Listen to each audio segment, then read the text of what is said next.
Hi, my name is Alexandria Elizabeth Wingrove. I'm a yoga meditation teacher and entrepreneur based in Pittsburgh, Pennsylvania. I'm so happy to be joining you guys all today to celebrate the 2020 new meditation teachers. I'd like to share with you all now a story. The other day, a woman asked me if I was having a good day. Simple question, yes or no. I thought to myself, yes. And then she said, why? Why are you having a good day? And started thinking about it. Well, I'm not really sure. I shouldn't be having a good day because that day I woke up late, then I had to rush to work. The roads were bad, it had just snowed, my tires were sliding. And then when I got to work, I had to deal with difficult clients.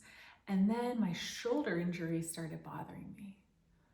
I thought, I think I'm a happy person. The outside circumstances of my life didn't matter because my mind was at peace. Everything I did was happy. I was the calm in the middle of the storm. Flashback a few years ago, this was a stark difference of who I was before. I wouldn't have defined myself as happy. I was always stressed regardless of my productivity.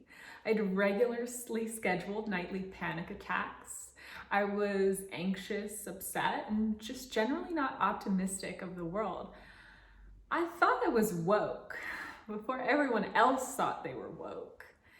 And I've always liked to surround myself by a group of smart overachievers. You know, the people with more than 1 degree, the people who are out starting companies, the people with letters behind their names, and a Xanax prescription on tap. I was proudly proclaiming this belief that I held that happiness is ineffective and unattainable.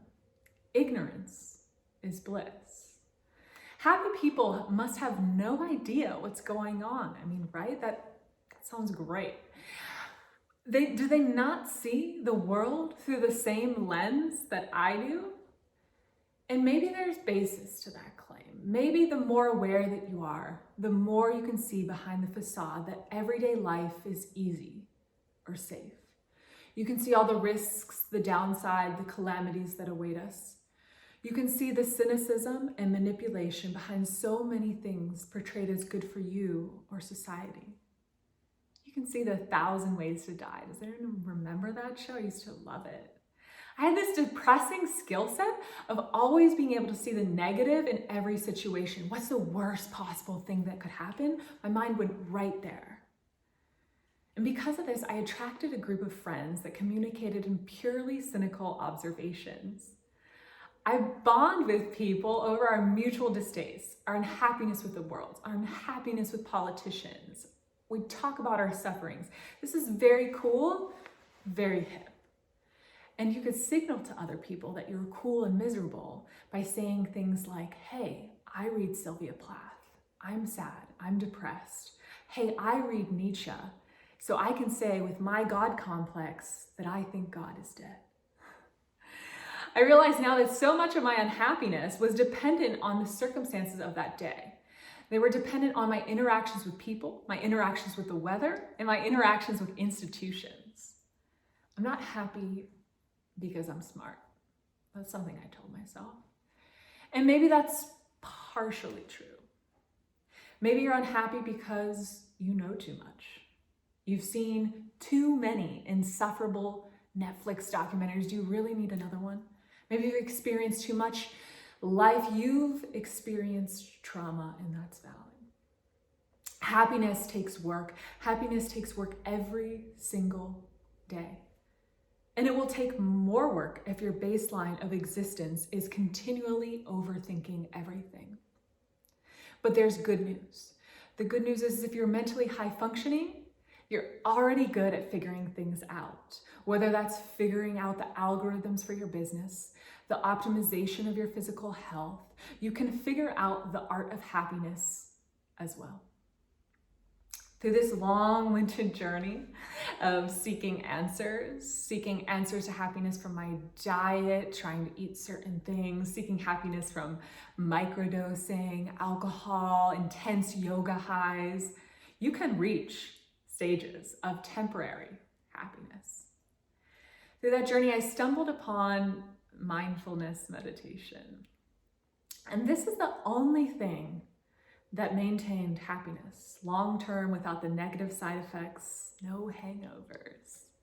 You can figure out how to be happy through meditation within your biological constraints. When you start to meditate intensely, you turn into versions of yourself that are much happier for brief moments in time, just like drugs.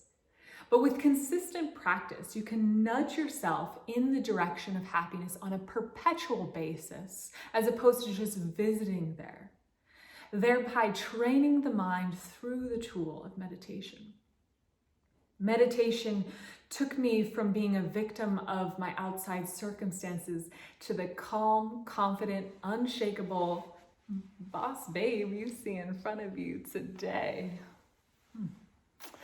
There is no better time than the present. How long are you going to wait? Making yourself unhappy, others around you unhappy? Handle your shit. Take control of your life, take control of your happiness, and start to learn the art of happiness through meditation. Then can we change this notion that ignorance is bliss, but rather meditation is bliss? Thank you.